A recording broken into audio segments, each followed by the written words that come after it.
Once again, folks, that Big Go Bell Media team is back for another recap review show from season 3 of BMF, where tonight we are tackling episode 2, Magic Makers. The usual suspects here, Lucas and I, ready to get this episode all broken down. We're going to jump right into it because at the beginning of this episode, we do see them as kids and they're doing magic because all of us wanted to be musicians at one point. And rather magicians. I said musicians. Yeah, magicians. Yeah. But it was interesting because I thought there was some interesting dialogue about magic and what magic represents and sort of just the theme into this episode. Was there any takeaways or any bit of tidbits from out of that resonated with you?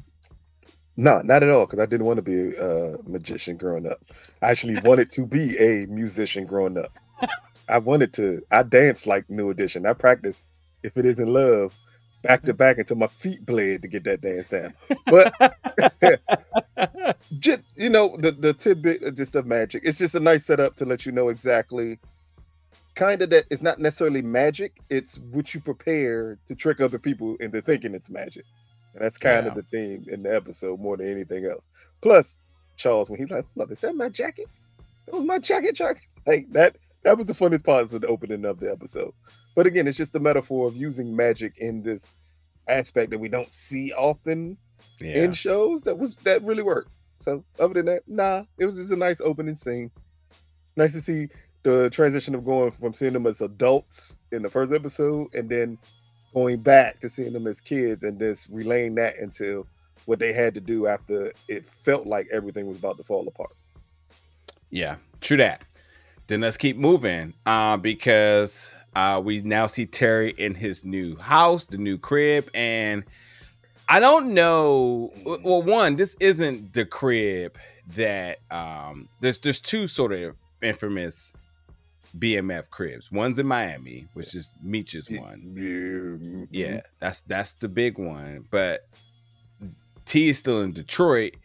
And is this the house where they, as we seen in the beginning of last season, episode 1, where we get Leslie Jones' character when they raid it? Is this that house or whatnot? But nonetheless, he's in a new house after he moves out of his parents' house. The house is dope. There's no questioning. But Marquisha's in there, and she's definitely looking sad, wiping away tears, but also having a list of things she wants in the house. Crystal chandelier. First of all, I've never been more confused in my life than somebody who seems to be 1 foot in, maybe 3 feet out. I'm confused. What do you make of this? Because, she said she wants to talk. She said, I don't think we can live together. And plus, Boom is still my husband. Hey, women. That's all I'm gonna say. Women. Of course. You wait till I buy this house for us. And you got crystal chandeliers, marble tables. She had everything expensive on her list. Yeah. She didn't get a thing from Woodruff and Lothram, not a thing from Ross, Marshall's, Home Goods, nothing. But she won. And then you come to tell me, I don't think we should live together. And it's just a weird thing because she's still stuck on, I'm assuming she's still stuck on the point that her husband attempted to kill them. Yeah. But that's not going to solve them. You think he's not going to shoot up if you're worried about it? Oh, so I need to wait for Terry to be there to shoot up the house? I know he got you the house. That would be enough of it. But then why are you going shopping if you don't want me to live here? Like it's women. Women. She waited till he bought that house to say that.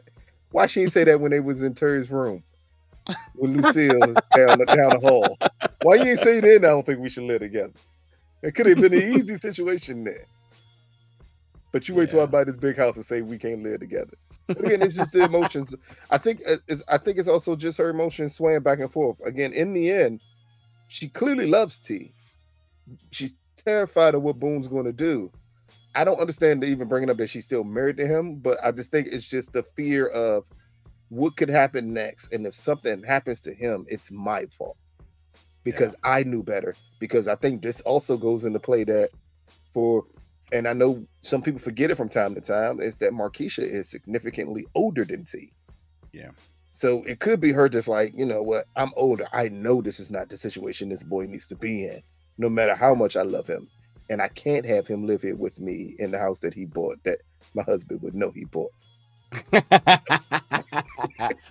When I saw her, she was sad. I was thinking to myself, like, well, she's definitely not pregnant. So was she about to say that's all wild? But, you know, maybe it was the fact that she has to be away from her kids because her kids think she was in a car accident. And now she's out here living a whole nother double life. And so maybe it's all catching up to her. But she didn't have to send my man a whole list of things that she needed in the house, but also don't want to live there. Like, what the... That's got to be the most confusing statement. I ain't living ever. there. We're going right to Kmart. You better hope Kmart got a marble table, because that's the only way you can want them motherfuckers. But also, I understood the kids needing to stay away when she was in the hospital because she was in a car accident. But what I got to stay away for now? Yeah, why can't they be in the house? Exactly. Again, it when she said, like, my kids are still away, they still think I was in a car accident. You can't recover from the new house. If eventually they're gonna come to the new house. Hey, they were living in that what was that hotel? That hotel room. You know, out here, what were they playing? Sega and Pizza, and y'all was Nintendo, clapping cheeks with them in the bathroom. So, but now it's too much. Yeah, the way house standards all of a sudden just fluctuate. But then we get we go into the new restaurant, setting up shop, and this was funny because talk about, and y'all said I can't see straight, but it is a family restaurant. And he's, you know, it's gonna be a way of them cleaning money, only to find out that their plug that they had, their what they call it, the traveling plug, Cena, was got in Saint Martin.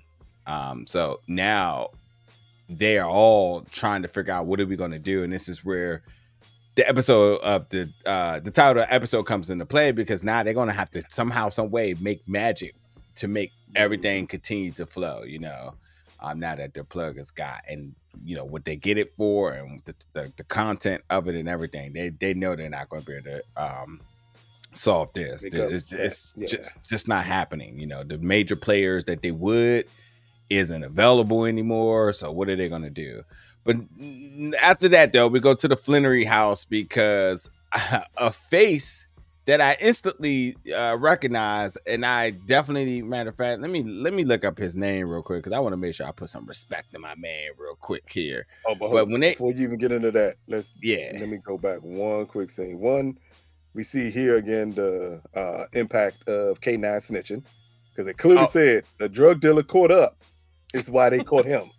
So that means that's K9 who gave up again. He didn't give up the boys, but he giving up everybody around them. Yeah, don't forget they had that issue too. He wasn't going to pay him, so he further made sure that debt was never going to come into play. At this point, there ain't nothing else to worry about. And then Highway to Heaven. I have heard about this show. I've seen commercials about this show. I did just what my man did. When his ass popped up on that TV in that leather coat, I turned that motherfucker off. I said, I'm not watching this shit.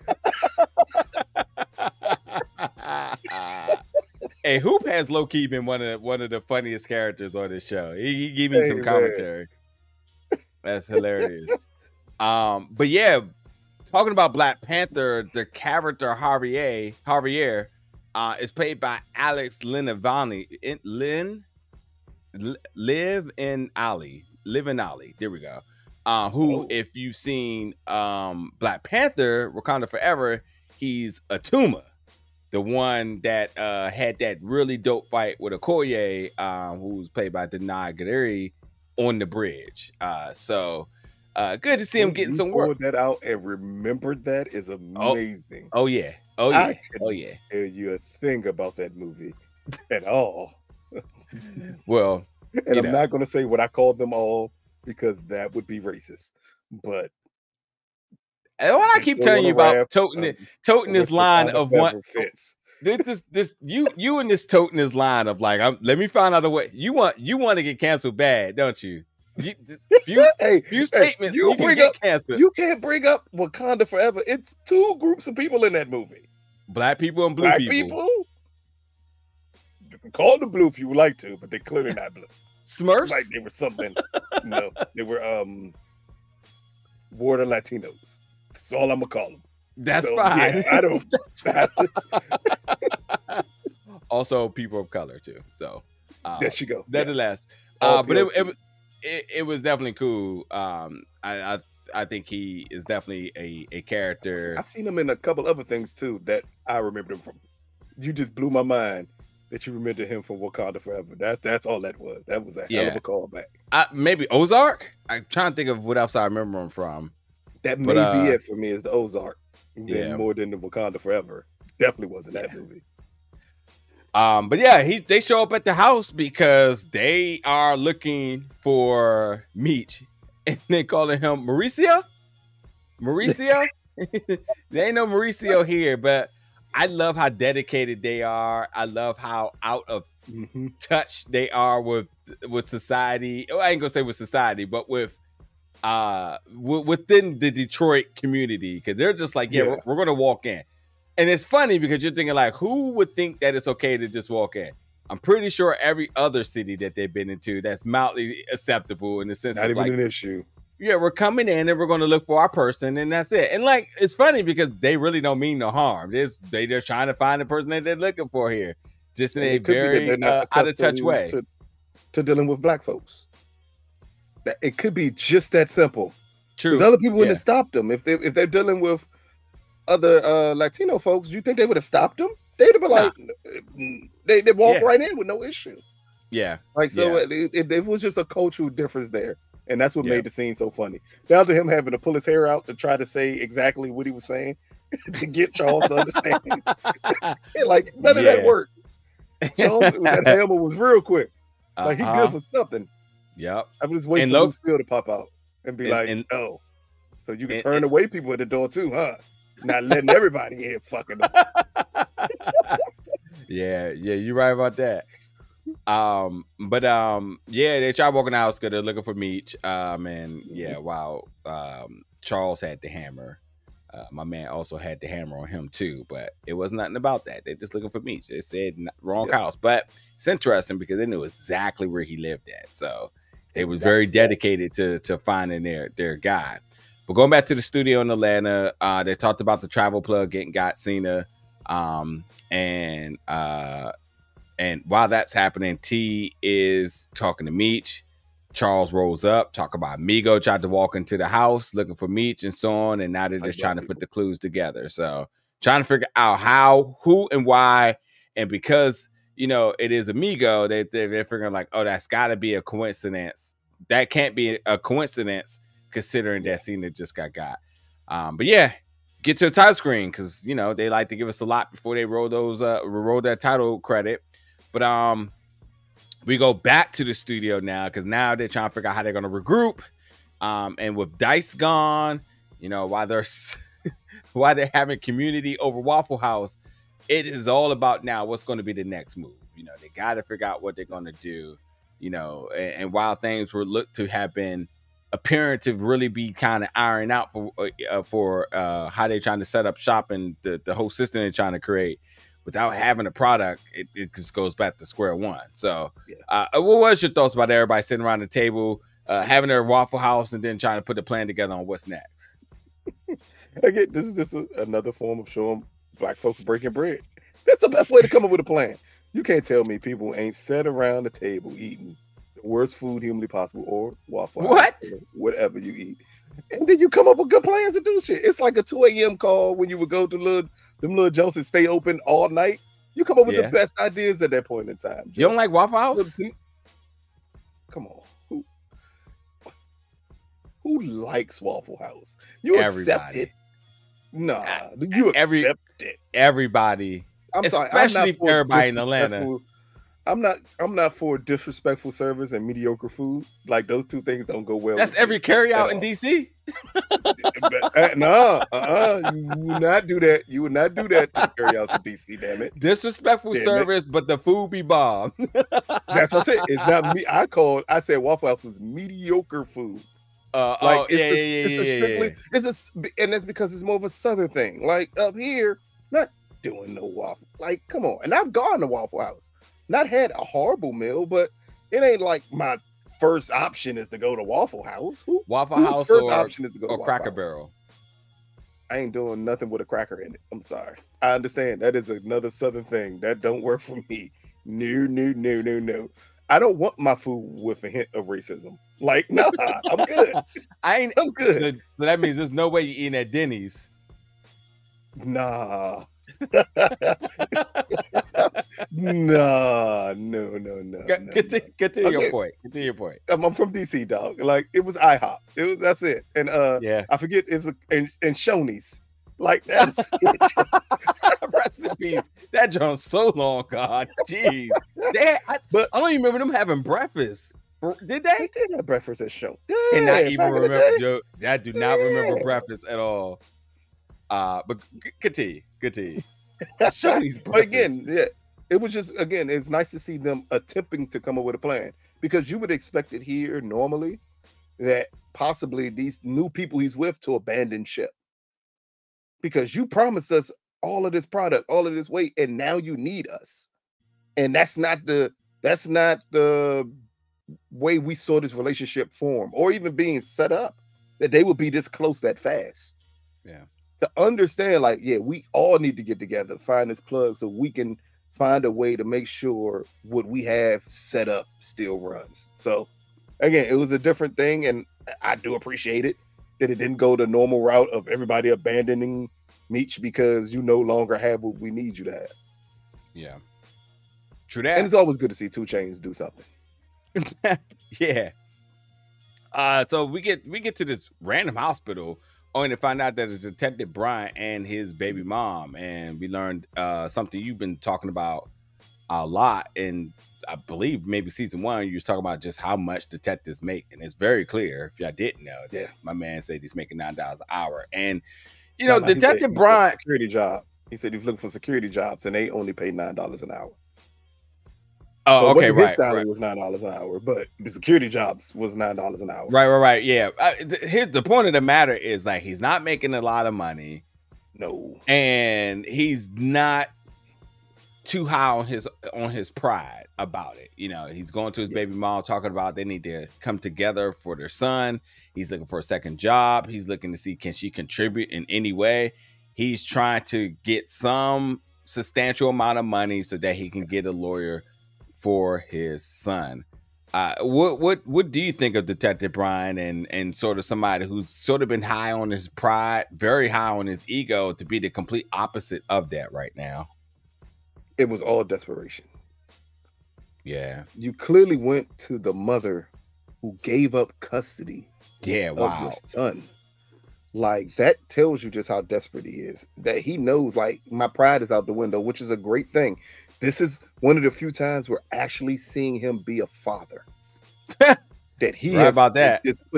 He's put his pride to the side. Like, I don't care. I have to do whatever I This might be the only time, to be honest. The only time.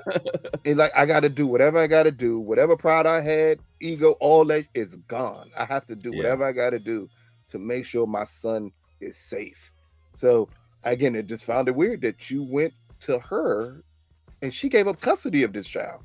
What make you think like but then she was very still honest about their situation.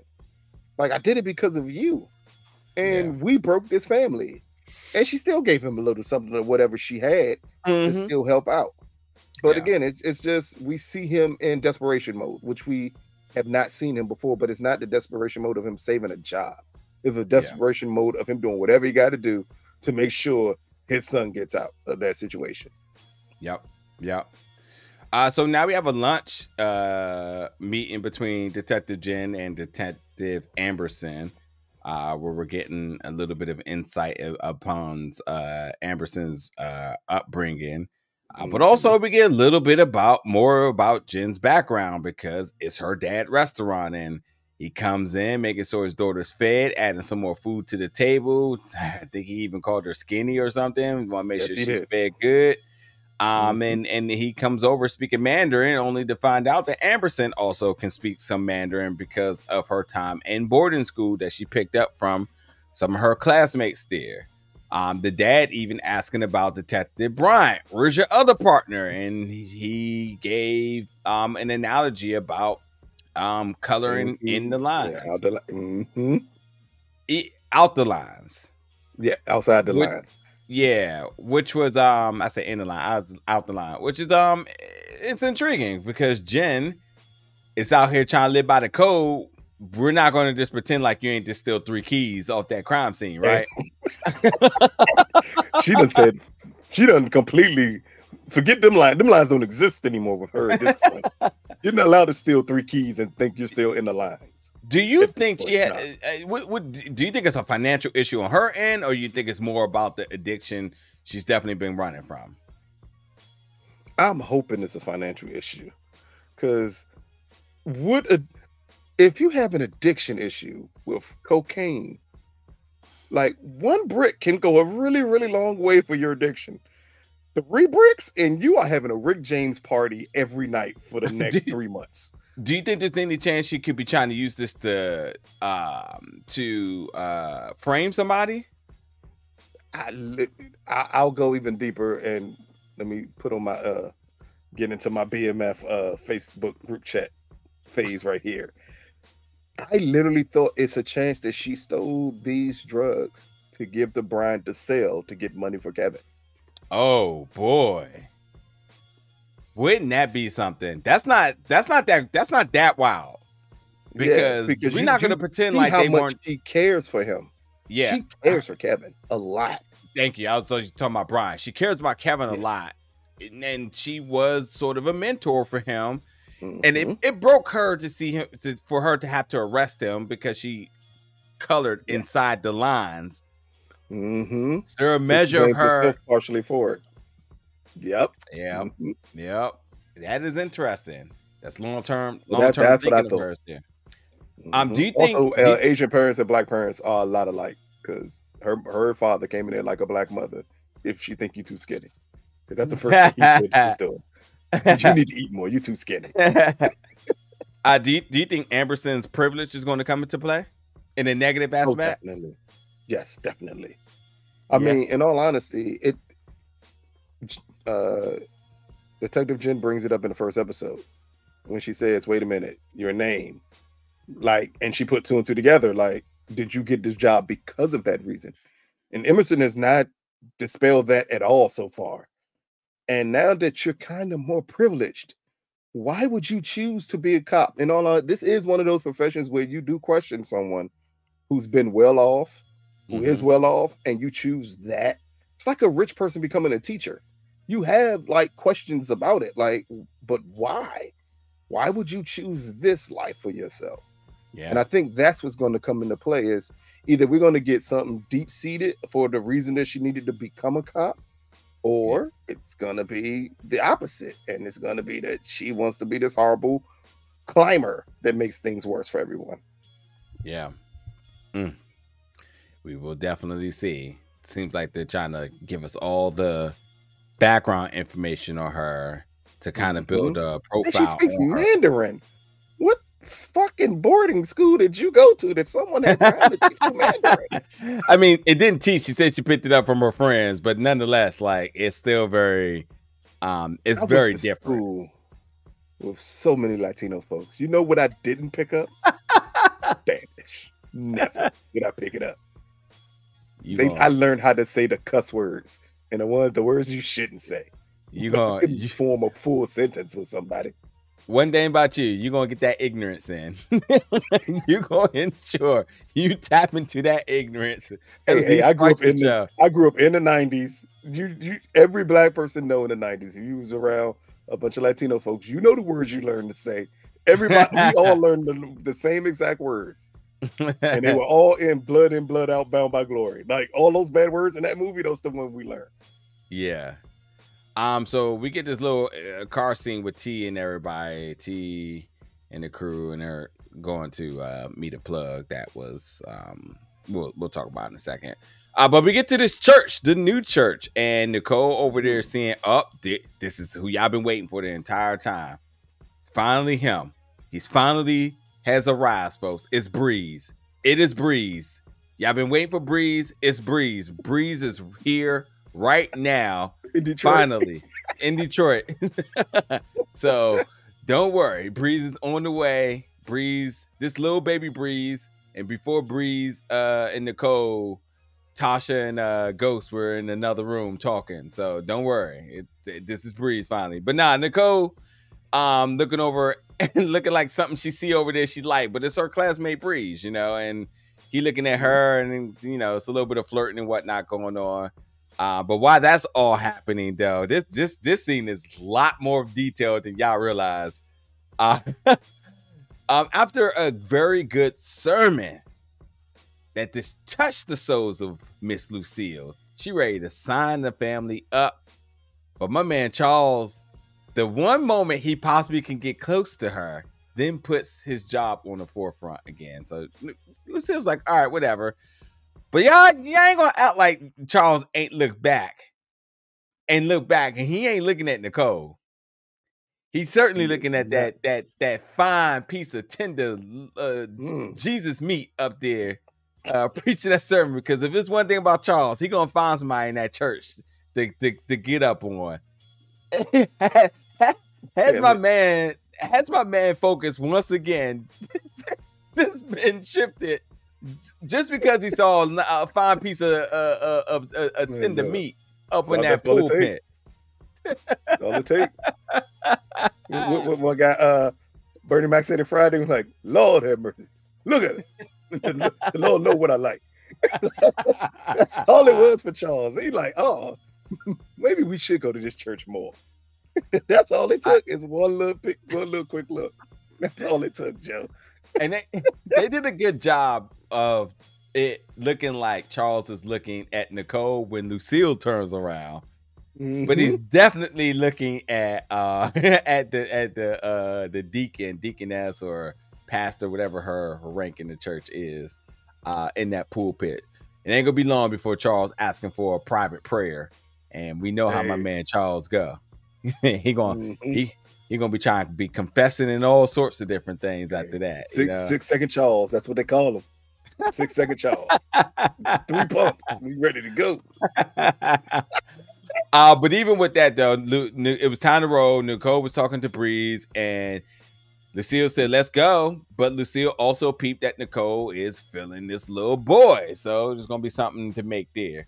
But now we get to this little underground meetup thing. You know, this is much like K9's introduction to his club. Now we meet the new character, Henrietta, aka Henry Andrea. This character is played by Ren King, and I think we had our eyes kind of set in terms of when this character is going to be introduced, especially because of our previous because of the possible interview opportunities. We knew that this was going to be a character that was going to be a focus. But we finally got her introduction. She is just, I mean, it's a lot to make with this character. I think there's a level of confidence. You got to talk about the swag with all the gold. She pulls out the mini sword. She is definitely connected, which we'll talk about in a little bit later. But before that, you definitely could tell that she had some level of connection and knowing about things, getting around the things. Got my man in his feelings. I mean, the mini sword being pulled out, putting it on his neck was not something I mean, what is this? Like, how Old Testament is this to be having like a little blade pulled out of a staff? You know, it's very old school. You know, that's the move back in. Everybody saw Mark for Death back in the day. You had to pull a little sword out of a little staff, Joe. Everybody saw that, Joe. Yeah. She really reminded me, this introduction, and it's not even K9 I thought of, and it's very weird. It's not K9's. It's not K9's introduction, but it's the K9's club introduction. The setup. Yeah, her setup reminded me of Big Mo. So much of Big Mo. Yeah. From Your Honor. Yeah. It was a beautiful setup. So that whole conversation during that card game was sick. Yeah. Completely sick. And then when she started naming body parts of his girl, to let him know, like, no, I actually did have sex with her. Like, down to, don't she got that little tattoo right on her, like, right thigh? And he was heated, but she was doing it all to get that reaction from him. Yeah. Because they were fed up, as T said walking in, like, either she got cards, like, hidden somewhere, or these dudes don't know what they're doing. Because she was killing everybody. But we can see that part of her thing is playing these mind games with people. Yeah. But T tries to introduce himself. She says she already heard about BMF, a lot about BMF. But he needed weight, he needed untouched, and then she names a price. Did she name her price as 20 a key? 28.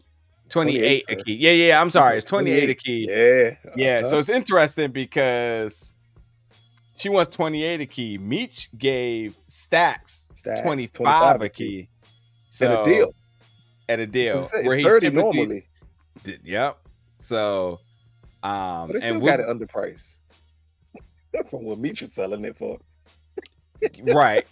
That's true. Right. And what I forget what they were getting it from the Columbians last season. A lot cheaper than that. Was it like a lot cheaper than that? Yeah. Like 28 a key is ridiculous because you ain't that much flipping you can do with that. At that point, you got to break it down and cut it yourself. Right. Because you can't get it for 28 and then sell a whole brick to stack for 25.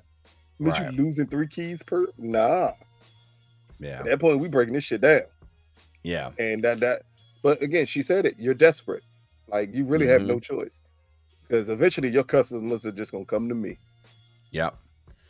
But then we see Peaches show up, which was interesting because after a whole situation with K9 and Peaches from last season, I thought Peaches might be like a marked woman. Like, how much can you trust her, considering that she's out, K9's not. You have to think maybe she's a snitch. I don't know. She's just a woman involved. So, feds are still sexist at this point, and they don't take women in the game that seriously. Yeah, again, but go back to what happened. Did everybody on the streets still? Go back to what? I don't think so either. Go back to Marquisha in the first episode. They don't take the women seriously at all, and I don't think people in the streets would even second think of seeing her. At this point, with dudes in the game, it would be as simple as who gonna be the next to take her? Like, she a free agent. Like, she ain't no threat to nobody. She just a free agent out. I don't know. I see it a little bit different because I see like she's not just coming in as like a damsel in distress or a side piece. Like, she's trying to like set up her own thing. And then much like in her introduction of last season, even with Meech, she was like, just because I'm still going to do my thing too. Like, we know that she's always been kind of plotting on the side, even though that she was under K9's thumb before, she was still kind of doing her own thing on the side. So to me, it just seems kind of fed because it's kind of like we know you to do your thing. Other folks have known you to do your thing. K9 is got. We know he's snitching. What makes you any different? You've been associated with him. What makes you any different? And the fact that you out seems a little like suspicious, but I think that that Henry might have the same feelings as well too, in terms of why you also got to think of the other part of that though. If you put that label on her, that label would immediately have to be on Meech. They not even connected though, because they not named at all. At least everybody knows. No. They're not. Remember, they're not named by the feds. The streets knew that Meech hung out with K9. And the streets knew that Meech and K9 was doing business. K9 also, I mean, I don't know. Maybe I see that a little bit different because also K9 did have other folks as well too. I see what you're saying, but it just feels like he had a business relationship with Meech. He actually had Peaches under his thumb. Like, that was his girl. That was his main chick. You know what I mean? So, but to your point though, with Marquisha and Boom though, like, that's why they don't care. In all honesty, it's sexist. It's not like it doesn't make sense. They did sexist as shit. That's all that is. They see her as just his girl. So it's not even a respect factor that she could be doing anything of importance to a lot of them. Yeah. So she out here thinking she's doing stuff, and you saying ain't nobody paying her no attention. Ain't nobody paying no attention. So they go back to She's what? Like, she's I not said she's not Griselda. Griselda. Oh, Yeah, she's okay. not It's like, Griselda. Like, you know what I mean? And we saw what if you saw the show, you saw what Griselda had to go through to get respect. Because back then, that's the way they treated women. It was stupid because that's why so many of them fail. It's because of the women. But they treated women like they were just ornaments to the game. Yeah. All right, so go back to Platinum. We're going to Platinum Palace, the club that we're going to visit a lot of times this episode. And Greenie lets you know, like, listen, stealing Glock's Connect ain't the way to go. But while Meech is in there, Meech is always going to look at him at a fine piece of ass, and he looks at Angel. And, you know, Greenie says, like, listen, you were her. She gonna make you spend your last, but by all means, spend your last, because obviously that's money back into Greenie's pocket. At least we thought that was just a situation of employee to employer, you know, but definitely a little bit more than that. But nonetheless, you know, Meech did peep that was Glock's right hand, so he understanding that Angel does have connections. He wants to tap into the stripper network. That's where he talks to Lucky, and Lucky says, you know, I can connect you to Angel, but you gotta pay me something as well too, because every woman in the strip club, every bit of transactions has a price to it. But we have a car meetup, sort of say, looking like one of them scenes on Fast and Furious here. All the cars pull up, everybody get out, and this this is Brazil. Okay, that didn't happen.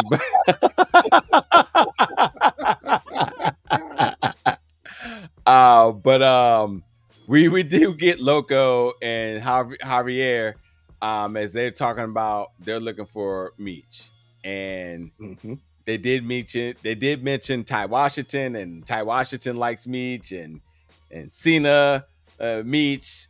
And then they look at T and says, "Oh, you fuck Boom's wife." So there's a lot that these folks know. Hey, they know everything.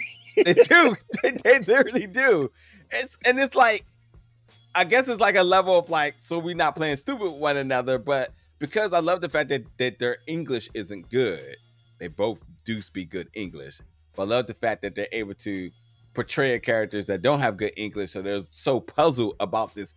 Like, they're trying to get the things off that they're trying to say, and they're just throwing out information to really gain trust. But on the opposite end, you'd think like anybody who knows this much about me is definitely not somebody I can trust.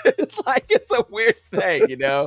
But it is a rocky relationship that ultimately results in a friendship. At the end of this episode, that I thought was really, really cool. But what were you sort of thinking upon this first meet? T trying to hold it down like he's the leader and whatnot, but they're like, nah, we want Meech. We want Meech. That's it. Ty Washington likes Meech. Cena like Meech. We want to deal with Meech. T, no, not so much. It was all about respect here. This is when they're naming everything that happened, that's letting them know, like, hey, by the way, we know everything. So if we lay this out, just understand you can't bullshit us here. Yeah. And T's like, nah, but I'm the man. And they basically told him, but you're not. Where's Meech? Like, where's the person who we need to talk to? We don't need to talk to the second in command. And that means they understand that they're brothers. They understand their relationship. They understand their business dealings. And yet and still, they still treated T like he was nothing. And it's not in a disrespectful way, but it's in a way of the way you run business, of saying, but you're not the person we need to talk to. Yeah. And that's what this whole play and whole setup was for them, is to say, hey, we know who we need to talk to. How do we get in touch with this person? We're going to tell you, we know you. We know what you did. We know Ty. We know Meech. We know everything that's going on here. We need to see him. And then you just look. I think the more important thing was the look on Terry's face. That was clear frustration and anger. Because it's like, damn it, I'm never getting out of Meech's shadow. If two randoms could come up here, say everything they know, and me trying to boss up on them, and they still say, nah, we need to see Meech. We don't need to see you.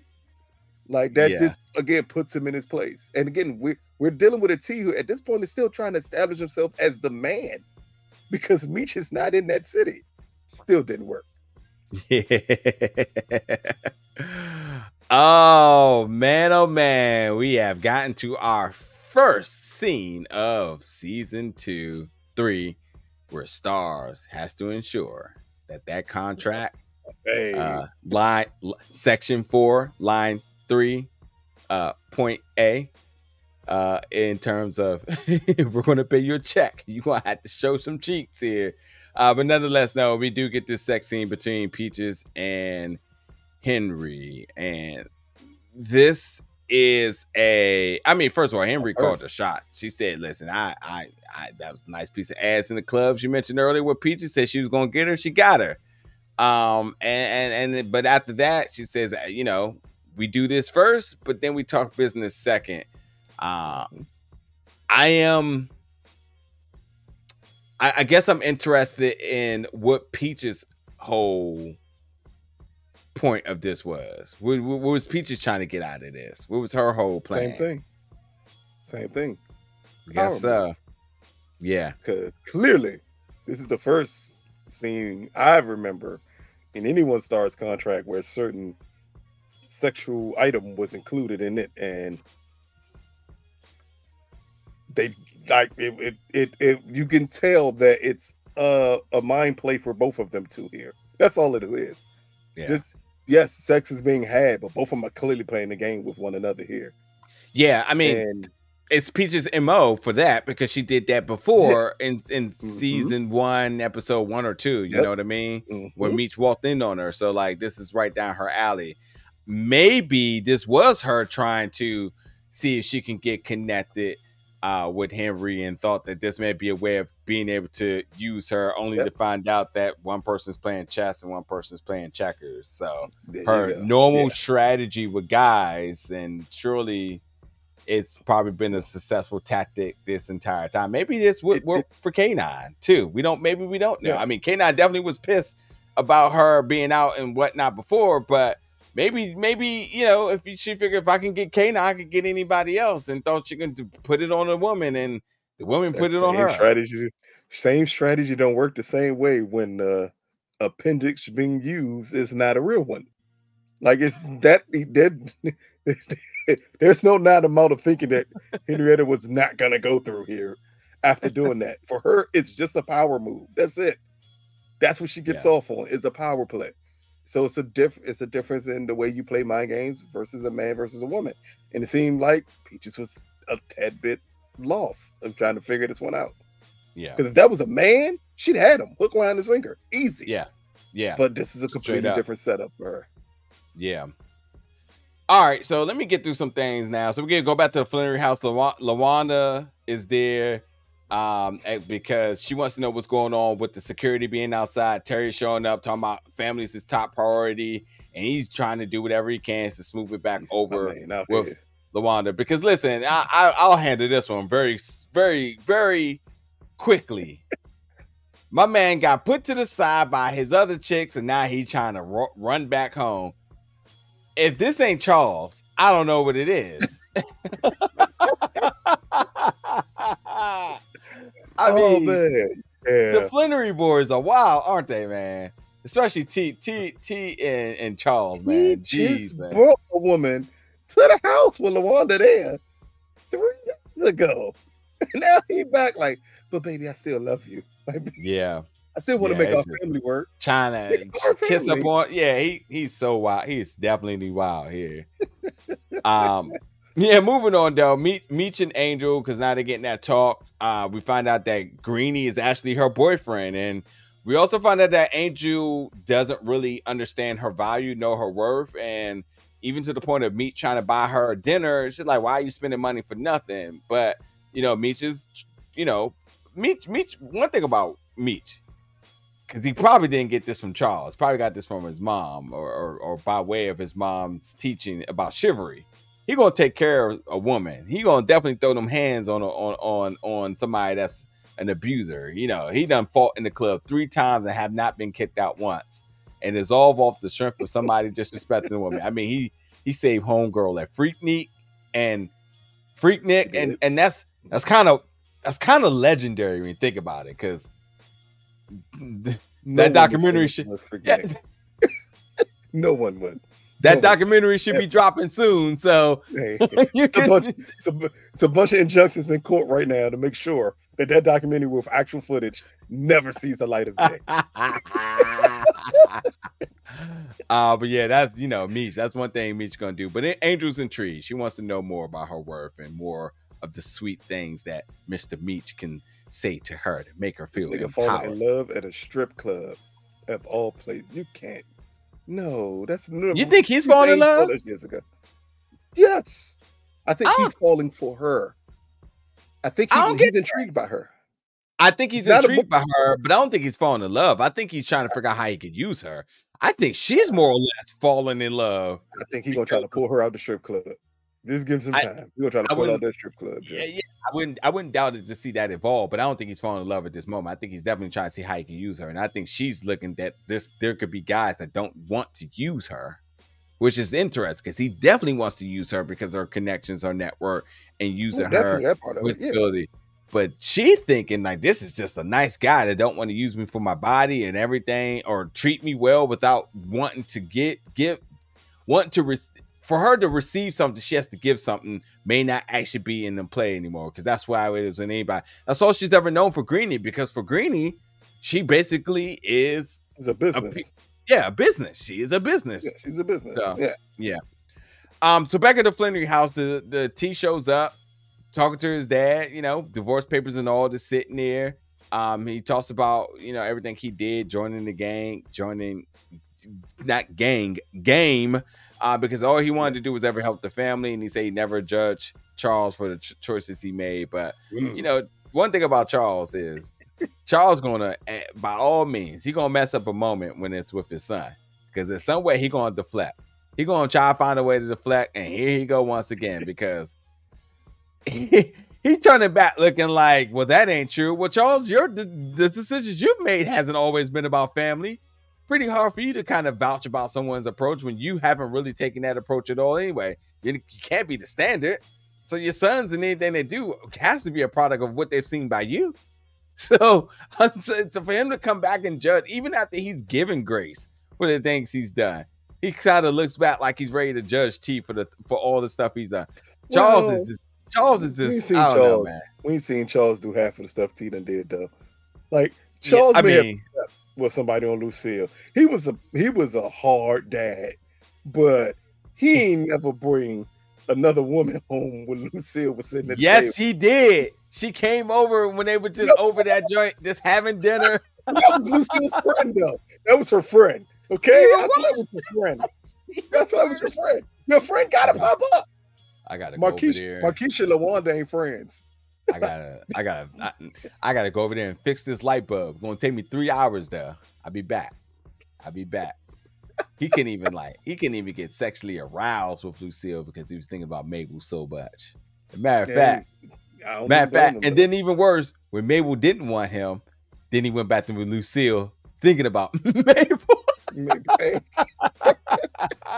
It happened like that sometimes. That's all I'm gonna say. It happened like that sometimes. Yeah. That's what T did. Look, he did the same thing.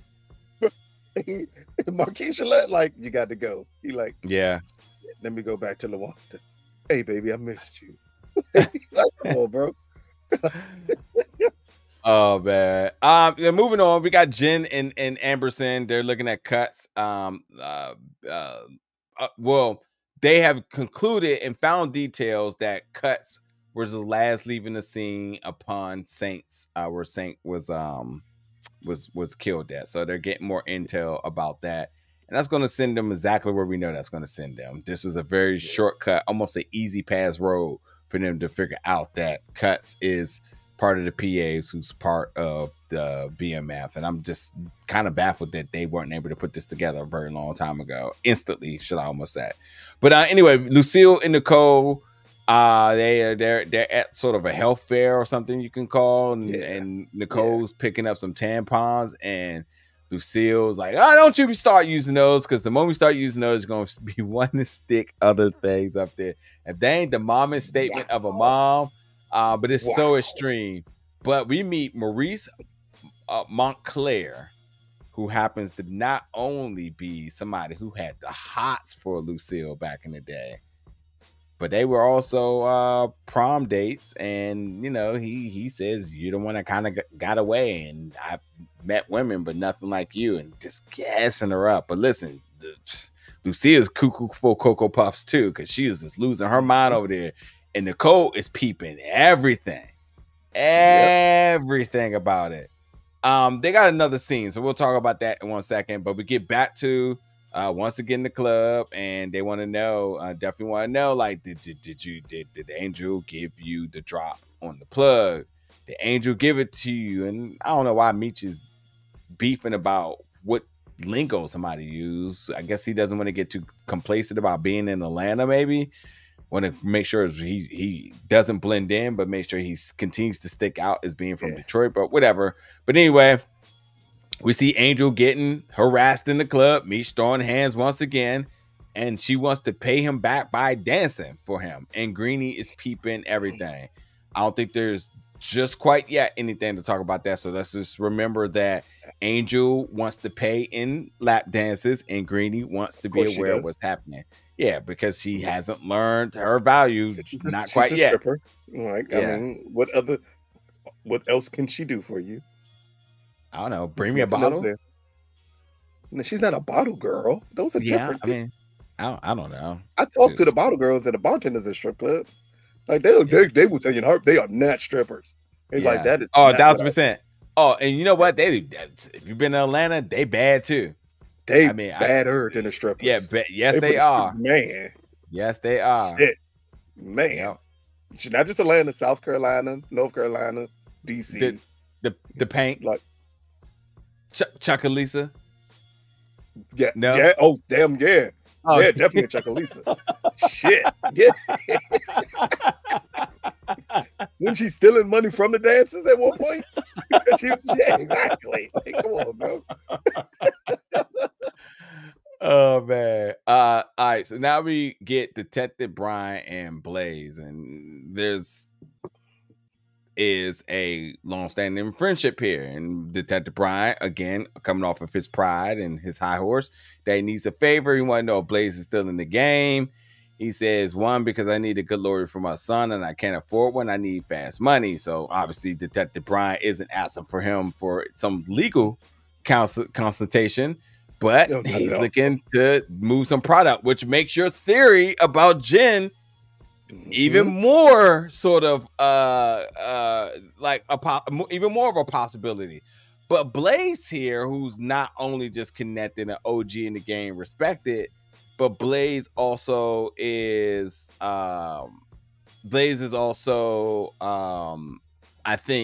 guess the best way to put it too is somebody with some influence, because he knows people on did they say Capitol Hill, or I'll let me look at that. They say he also has like connections in terms of like political connections, but also he's been an OG, so he obviously still has his feet set in that, and he makes it very clear that he's not retired. And this is also played by Christopher Duncan, by the way.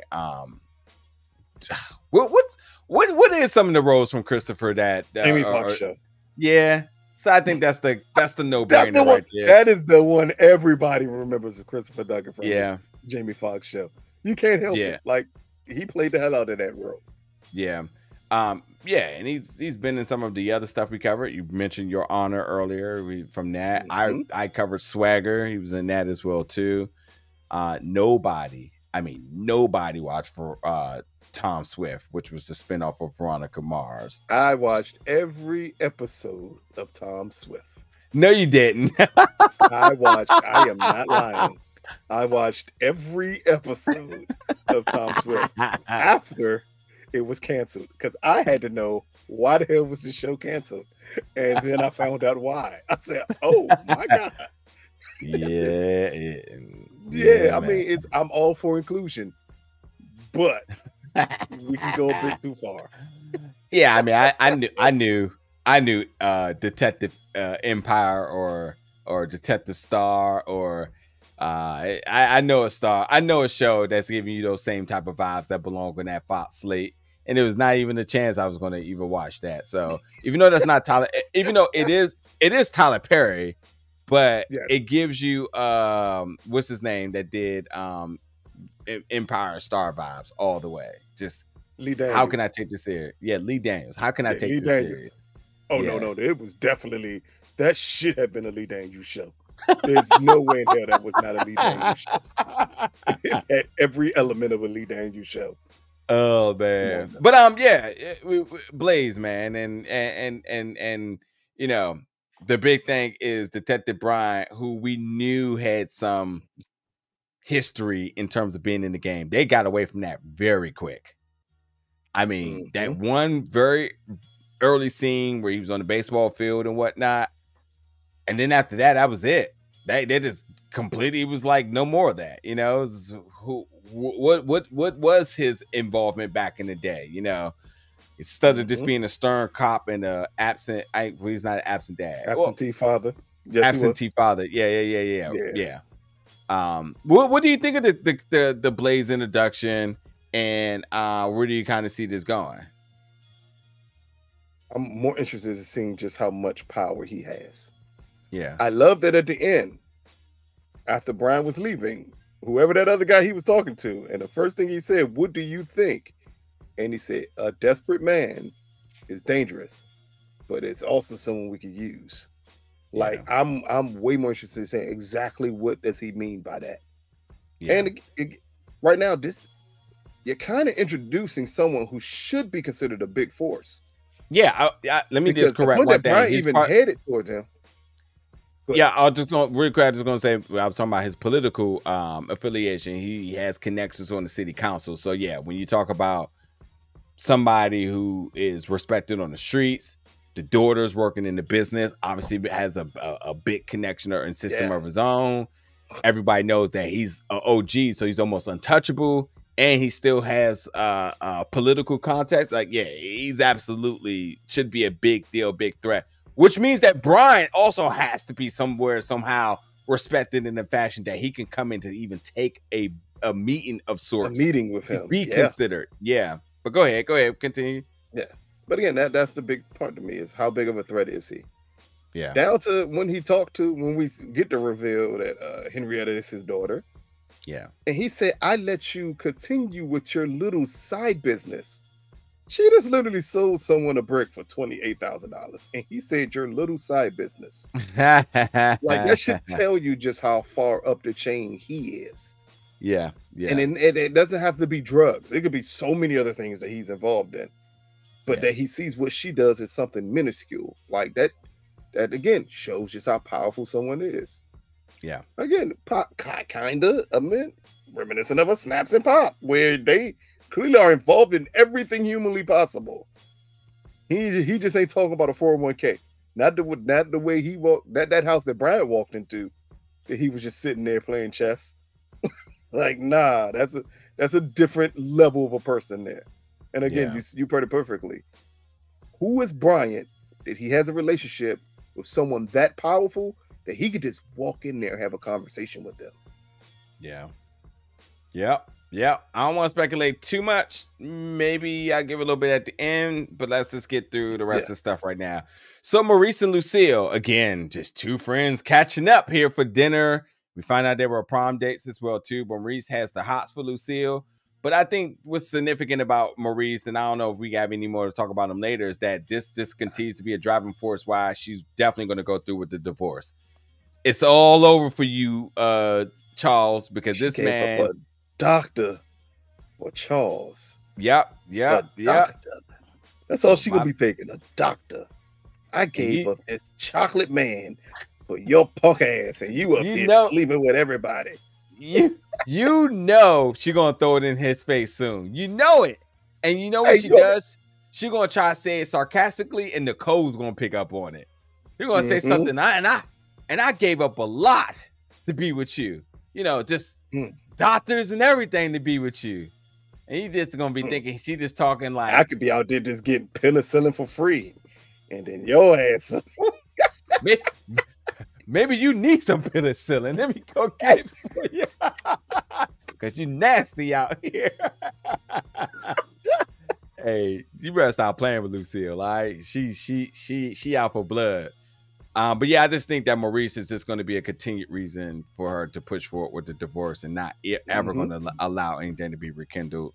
But going back to Blaze and Brian again, as you mentioned, to talk about the desperate man could be a dangerous man. Both can have uses. But then we get Henry showing up, wanting to know why her father called her there. And he makes it very clear that whatever you do reflects on me. She thinking she getting ready to take over for the business. And no, not at all. Because everything you do, it is still a reflection of me, but you can carry my brand. But he before she leaves says, I'm sending you someone to work in your system. I think it's very certain here he's talking about Bryant, right? That's the first thing I thought, because who else could it be?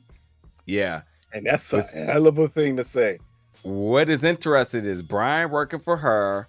T just got out of the deal with her, and I don't think she was just so happy about that, which should send some way, somehow a collision course between Brian and T in a situation that they wasn't expecting, you know? So we'll see how that sort of plays out. You know what's interesting?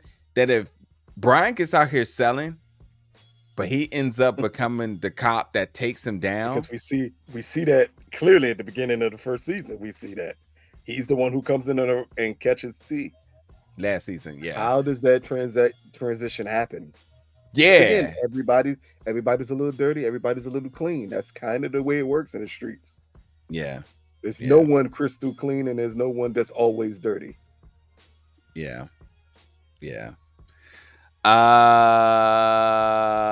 Meech and Duffy, because they are going to this place to meet Glock's plug, and they get there. They thought that the plug, where's Santiago? And it turns into an all-out war with the Columbians and the MKs. And I gotta tell you, man, this dude Loco or Unc, whatever you want to call him, while everything is going to shit, he's the most chill, reserved dude ever. He is just if Carefree was a person, it would be him, because my man just did not care what was happening. Everybody's ducking. He's just lighting this cigar, just doing this thing. Only by the result of this that we see that that his other folks come behind the MKs and get the job done, and that's that. But with that being said, was he even getting shot at? How calm he was in this thing. I mean, he was not even getting shot at. Yeah, he didn't care. Yeah, he was in a whole different mindset than anybody else, and whatever he was on, I need that to block out everything in life. Because if bullets could be flying at you like that and you don't care, you got a special drug or a special medicine, a special something. Peaceful shit that Omarion do when he dancing to a different level. He could just live through that whole scene that way, because bullets was flying everywhere and he was just super calm, it's all gonna work out anyway. Oh man. But Cena, Cena gave the word to come looking for him to be his plug, and that's where everybody's on the same page and happy, because what's looked like this could be very bad turns out to be very, very good. That Meech and all the work he's always done, being able to move stuff so fast, has rewarded him, that the Connect came to look for him. They mentioned 250. 250 what is being asked for right here? From 250. Sorry. Yeah. They said 250. He said, what's the price? 250. Are they talking about, what are they talking about here? I would have assumed 250 would have been money. Maybe. Yeah. But or they talking about 250 bricks? Like that? Also, I mean, well, yes. Because remember, at one point in time, they had 500 bricks and they split it. That's true. 250. That's true. Yeah. That's true. And Meech is good at moving stuff fast, so they respect that. They think it's magic, so he gonna do what he gonna do. I mean, there should be no problem for him, because 250 between Detroit and Atlanta. And Atlanta is easy work. Because they just moved 500 between Yeah. Atlanta and Detroit. So Yeah. $250, that's half of the work. Yeah. That's easy. Yeah. So T and the crew now was talking about, you know, getting the keys from Henry, and they was talking about 28 a key, and they definitely was not so fond of this. It's definitely a ripoff in their eyes. Talk about their dad being an OG gangster, being connected to the city council. But Meech gets the call from Meech and figures out that he got it done, and T is humble. He's a little upset, it seems like, but he's also kind of humble. Like, he's like, I'm just gonna follow your direction. You were right, and blah blah blah blah blah. And then, you know, they all celebrate.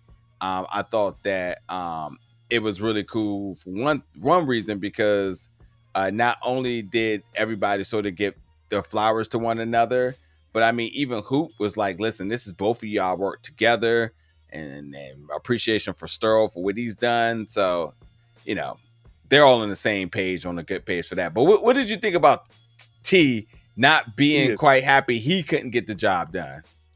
And that's why he's not happy. It's the big brother, little brother syndrome. He little brothered you all over again. Yeah. He had to call you to say, I got this done. Don't worry about it, bro. I'm gonna send you some work. You can calm down now. Like, that's the way T registered it. Yeah. And it's not disrespectful, but for T it is, because it's still him not being able to stand on his own. And I think that's the issue here with T. It's just that he wants to stand on his own. He wants to prove, I can do this. I don't always need Meech to step up and handle all these problems. I want to be able to handle it. And when everybody's pissed because they don't want to go with that 28 a brick, and then Meech is like, I got us. We're good.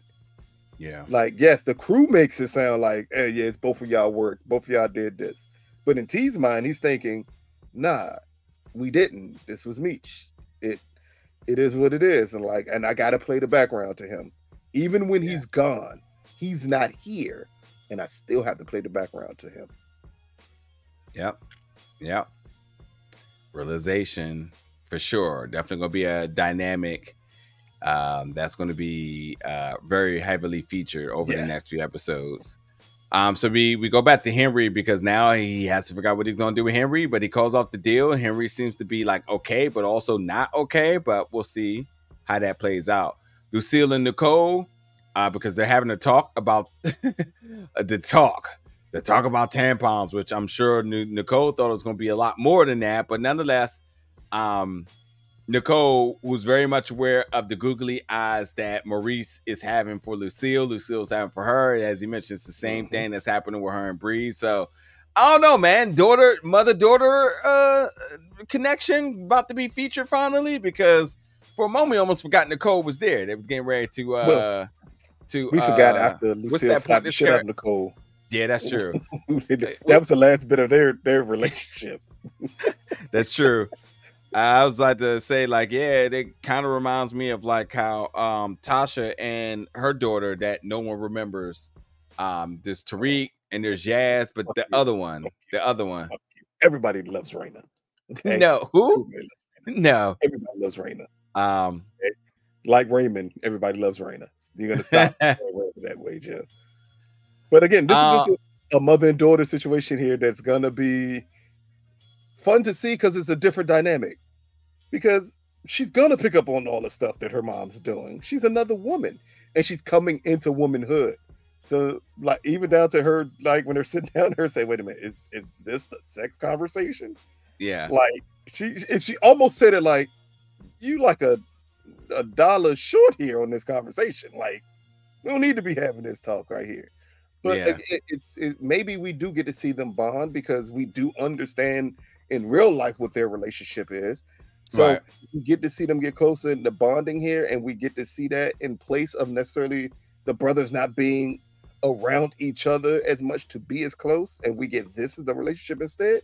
I think that's a good trade-off. Yeah, I'm with you on that.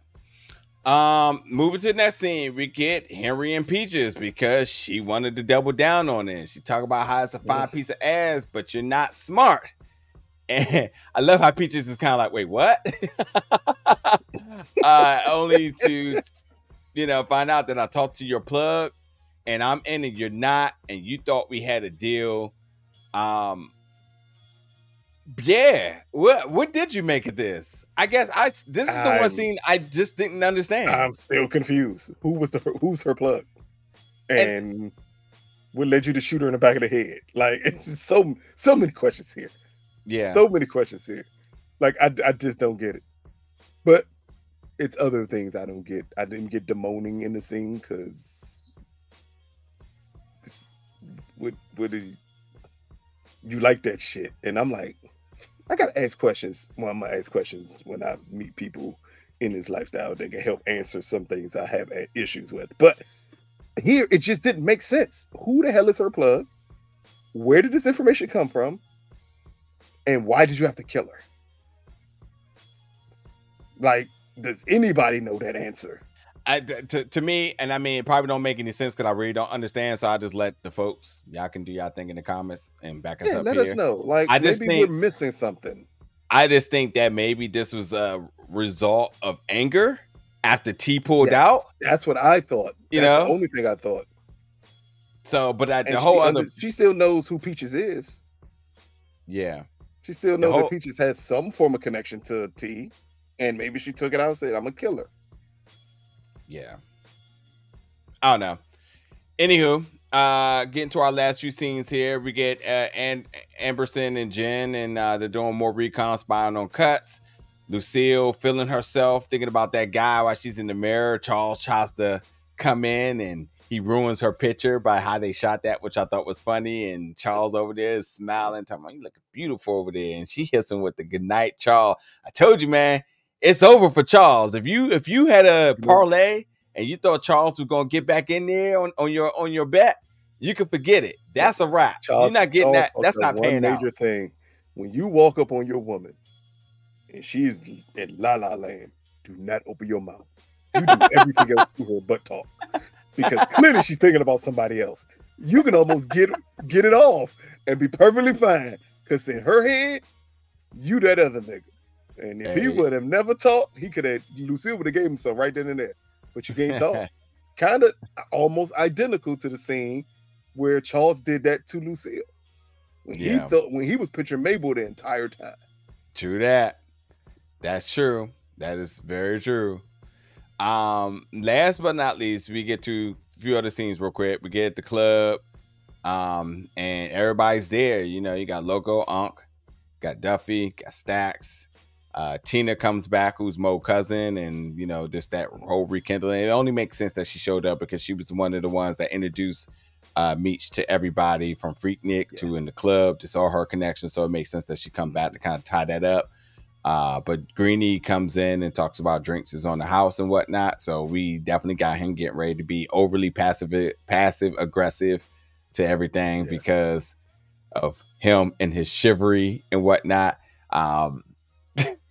We'll see how that plays out. I'm definitely going to say that I didn't think we was going to get this much Neo. I thought that character was going to be as glorified as, know, because Monique. We really didn't get enough Monique, really, at all. But they have shown a lot in 2 episodes. We've got more of Greenie in these 2 episodes than we almost did the entire time with Monique. Yep. Which is really shocking. But then it shows you just how they building this character to be extremely important to this season. Yep. Him and his Ike Turner haircut. We get T and the crew and LaWanda, and man, you know, they're just having good old little meal together, kissing, and LaWanda's talking about boss moves. So now she's trying to, honestly, what's happening here is LaWanda is not happy, not overly just excited that the family's back together, but I think she's trying to play Marquisha's role to really keep T on lock. Trying to hold him down, not just the family man, but like supporting what he's doing as the business as well too. So I think it's mad as shit. And it is the restaurant. Does not know what's gonna happen. Right. And it is the restaurant. And they just, you know, he made the deal, promises about, you know, letting her be able to eat and all the stuff all they want. So everybody's kind of celebrating around that and whatnot. Meanwhile, you got the detectives posted up outside trying to figure out what's going on, but also saying that, what's wrong with this picture. And then they trying to basically pin the hit on Terry, because Terry had been the one to have made has been the call the shots in order for them to for Cuts to go out there and do it on Saints, and they're trying to put that together. But I do love how we have good cop bad cop going on here, where they're not just on the same page. We got Anderson sort of playing devil's advocate about everything, which is true, because you can't just run in just because you want something to be right without actually understanding the evidence and having substantial evidence in order to do so. Last thing of the episodes, you get Loco and Meech back from the club. They're talking about their backgrounds. They're talking about, what it took for them to be there. And while they are both different in terms of background, age, and all this other stuff, they both didn't come from anything. And their whole goal was always to just try to make $1 in order to support family and whatnot. So they found family within one another, which is interesting, because the episode before that, it was Detroit versus everybody, and he says, I'm going to do this alongside of my family. And we see that his family sort of growing its reach, which also puts the emphasis on why BMF stood for what it stood for, because he was always that community guy to make sure all his folks around him was taken care of and was good. That was in the episode, but for you, is there anything on the last few scenes or anything you wanted to touch up on, or any other thoughts or reactions or feedback to anything? Oh, nothing else. I'm just waiting for T to break Lawanda's heart again. I need that humor in my life. I know it's coming. And to talk about their upbringing, I mean, clearly I understood that he came over from Mexico in a raft. I knew they were going with that angle. And then for me to say, yeah, we had to put cardboard at the bottom of my shoes because we had holes in our shoes, it really makes me understand I wasn't as poor as I think I was growing up. I know we were poor, but I don't think I was that poor. Like, nah, they were hand-me-down. Hand-me-downs existed. We weren't that poor. I've never had to put cardboard in shoes before. Yeah. I may have had mayonnaise sandwiches on multiple occasions, but never cardboards and shoes. Yeah. But other than that, we get a good episode that just helps further along. We talked about it in episode 1, where it was just an introduction to all the key players and how everything moves. And here we're seeing the pieces fall together for which is normally a huge episode in every season, and that's episode 3. That's when you get the full scope of what the story is going to be for the season. Yep. All right, well then, once again, let's stick a fork in it, stick a pin in it, whatever you want to call it, period at the end of the sentence. We'll wrap it up. Set records here. Like, this is like Power season 5 with these length of these reviews. Hey, man, you can hang out. I'll, by all means, run shop. But if not, then we're going to end it here. We'll be back next week for season 3, episode 3 of BMF. Y'all get in the comments, let us know y'all thoughts about tonight's episode. Definitely help us out with some of the things that we might have missed out on, other little parts and plot developments that y'all want to talk on, and obviously your predictions going forward. Definitely help us understand what happened with the whole Peaches and Henry thing. I don't understand. I mean, first of all, Peaches getting her hair blown out, had no clue that was going to happen, but at least help me to understand why. Also, you saw she had her cleanup crew come in, so it looks like ain't nobody going to be looking for her. It's be interesting if the cops do end up looking for her, because could she have been a CI? Did they just let her go clean? Was there any further use of her? Could they be requesting her, or were they good because they got K9? K9 out here snitched on everything. So who knows how that's going to play out. In the end, she's still connected to K9, so they still may just ask questions based off of that. Yeah, we'll see if Peaches will have an effect on anything to come, along with everything else, Maurice and Lucille and all that other good stuff. But yeah, let me start wrapping. We'll see y'all back next week for episode 3. Thank y'all for watching tonight.